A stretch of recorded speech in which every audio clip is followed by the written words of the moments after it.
wassalam alaika ya Nabi Habibi ya Muhammad. Ataita bi salam ya Muhammad. Habibi ya Muhammad. Ya rahmatan lil alamin ya Muhammad. Allahumma sholli wa sallim wa barik alaihi. Assalamualaikum warahmatullahi wabarakatuh. Alhamdulillahi wa kafa. Asyhadu an la ilaha illallah al-malakul a'la wa asyhadu anna sayyidana wa nabiyyana Muhammadan abduhu wa rasuluh fi ahli sidqi wal wafa. Allahumma sholli ala sayyidina Muhammadi wa ala alihi wa ashabihi wa man tabi'ahum ila yaumil huda amma ba'd. Subhanaka la ilma lana illa ma 'allamtana innaka antal alimul hakim. Rabbi syrah li sadri wa yassir li amri wahlul 'uqdatam min lisani yafqahu qawli. Rabbana atina min ladunka rahmatan wa hayyi' lana min amrina rasyada.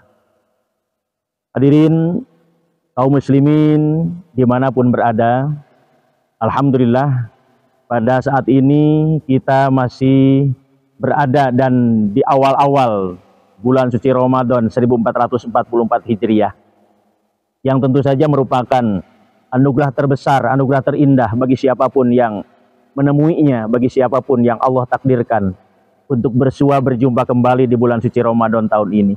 Semoga saja ibadah saum kita, ibadah tarawih kita, ibadah tadarus kita yang dilakukan di bulan suci Ramadan tahun ini diterima dan menjadi amalan yang mabrur, yang makbul, diterima Allah Subhanahu wa ta'ala. Hadirin kaum muslimin dimanapun berada, di bulan suci Ramadan identik kita dengan yang namanya kesabaran. Karena tentu saja saum harus dilakukan dan diperlukan dengan adanya kesabaran. Oleh karena itu maka siapapun itu orang yang bersaum, siapapun itu orang yang berpuasa, pasti harus sabar. Kenapa harus sabar? Karena sabar tidak makan, harus sabar tidak minum, harus sabar tidak gibah, harus sabar tidak iri dan dengki, serta lain-lainnya. Oleh karena itu tentu saja dalam hal ini kita belajar bahwa dengan saum akan menumbuhkan kesabaran itu sendiri terhadap diri kita. Allah Subhanahu wa ta'ala berfirman dalam Al-Quran, Bismillahirrahmanirrahim. Ya ayyuhalladzina amanu ista'inu bis sabri was salah. Innallaha ma'as sabirin. Wallahu a'lam, yang artinya wahai orang-orang yang beriman, memohonlah pertolongan dengan sabar, karena sesungguhnya Allah akan beserta orang-orang yang sabar. Pantas ketika baginda Rasulullah Muhammad sallallahu alaihi wasallam ketika sepulangnya dari perang Badar, Rasulullah mengatakan kepada sahabat, raja'na min jihadil asghar ila min jihadil akbar. Bahwasanya kita baru saja pulang dari perang kecil dan akan menghadapi perang besar. Para sahabat kaget dengan pernyataan baginda Rasul seperti tadi. Sebab bagaimanapun perang Badar yang sangat jauh berbeda, 300 melawan 1000 tentara kaum muslimin, namun bisa dimenangkan oleh kaum muslimin. Tapi Rasul mengatakan bahwa ini adalah perang kecil dan kita akan menghadapi perang besar. Kemudian sahabat bertanya, min aina ya Rasulullah min jihadil akbar? Rasulullah SAW menjawab, jihadun nafs, yaitu jihad melawan hawa nafsu. Jadi ketika di bulan suci Ramadan, Allah Subhanahu wa ta'ala membelenggu setan, wa ugliqatis syayatin wa futihati abwabul jinan. Allah membelenggu setan, membuka pintu-pintu surga, kemudian menutup pintu-pintu neraka. Namun dalam hal ini ada yang harus bisa kita pelihara, yaitu apa? Hawa nafsu. Yang mana dengan hawa nafsu satu sama lain akan berkaitan dengan kesabaran. Sebab hanya dengan jalan sabarlah hawa nafsu itu bisa dikendalikan. Dengan demikian, di bulan suci Ramadan ini disebutnya juga Syahrus Sabr, yaitu bulan penuh sabar. Yang mana memang kita akan semakin sering oleh Allah diketemukan dengan hal-hal yang harus kita menyikapinya dengan kesabaran. Makanya dalam kitab Durratun Nasihin pernah dikatakan bahwa sabar itu dibagi 3, yaitu sabar dikala kita melaksanakan kewajiban, sabar kemudian yang kedua di dalam menghadapi musibah, dan sabar di dalam menghadapi kemaksiatan. Coba kita sabar di dalam melaksanakan kewajiban. Saum itu wajib, sholat juga wajib. Namun terkadang dalam hal ini orang seringkali bisa melaksanakan saum tapi tidak dengan sholat. Padahal sholat, saum itu adalah bagian daripada kewajiban kita yang harus disikapinya dan harus dihadapinya dengan kesabaran. Orang yang sholat, kalau tidak dengan sabar tentu dia akan menggerutu. Terlebih di bulan suci Ramadan ini, seringkali makmum atau jamaah memilah dan memilih imam. Siapa ini imamnya sekarang? Bisa cepat atau lambat?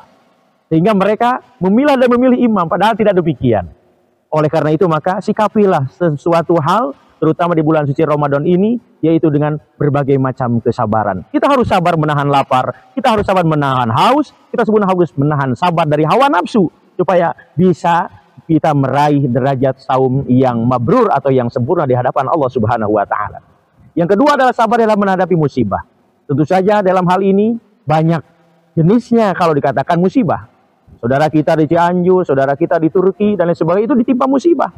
Dan kita pun terkadang ditimpa musibah juga. Oleh karena itu, maka hadapilah semuanya dengan kesabaran. Dan yang ketiga adalah sabar dalam menghadapi kemaksiatan. Allahu Akbar. Maksiat di mana-mana, terlebih maaf, kita ini tidak bisa jauh dari yang namanya handphone. Mau grup WA, mau Instagram, Facebook, dan lain sebagainya. Kalau kita tidak mensikapinya dengan kesabaran ketika menghadapi kemaksiatan, itu di handphone, itu di gadget, banyak hal-hal yang akan merusak, bahkan menghilangkan pahala daripada saum itu sendiri. Maka insya Allah, orang yang bisa mengendalikan hawa nafsunya dengan jalan sabar, maka innallaha ma'as sabirin. Orang itu akan meraih daripada saripatinya, daripada hasilnya, yaitu akan bersama dengan Allah Subhanahu wa Ta'ala. Selanjutnya, tentu kita memasuki bulan Ramadan ini harus disikapi dengan rasa syukur kepada Allah Subhanahu wa Ta'ala. Ayatnya jelas, wa idza'adana rabbukum la in syakartum la azidannakum wa la in kafartum inna adzabil lasyadid. Syukurilah bahwa Allah masih memperkenankan usia kita sampai bulan suci Ramadan tahun ini. Allah masih memperkenankan kita masih bisa tadarus, masih bisa tarawih, masih bisa bersedekah.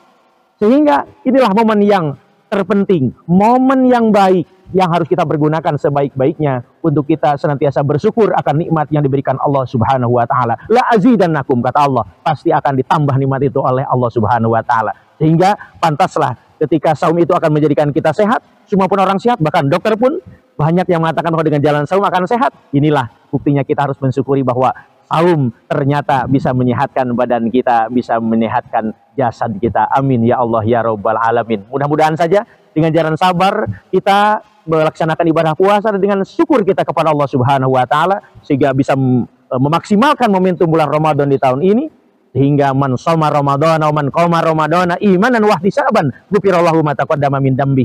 Insya Allah ini akan menjadi buah kita diampuni dosa-dosa kita yang terdahulu dan yang akan datang. Bahkan sebagai nilai yang harus kita syukuri, mudah-mudahan usia kita sampai akhir Ramadan 30 hari lamanya atau 1 bulan lamanya, maka kita akan mendapat predikat kayaumin waladathu ummu, seperti bayi yang baru lahir dari perut ibu kita. Amin ya Allah ya Rabbal Alamin.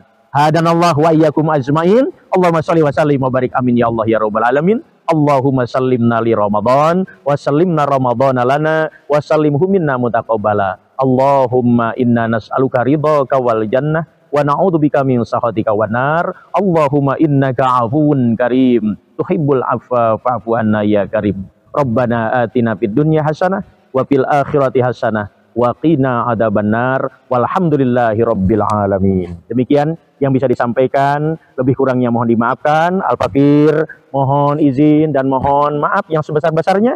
Mudah-mudahan di bulan suci Ramadan kita dijadikan hamba-hamba yang senantiasa sabar serta hamba-hamba yang senantiasa syukur oleh Allah Subhanahu wa Ta'ala. Wallahu muwaffiq ila aqwamit thoriq. Assalamualaikum warahmatullahi wabarakatuh.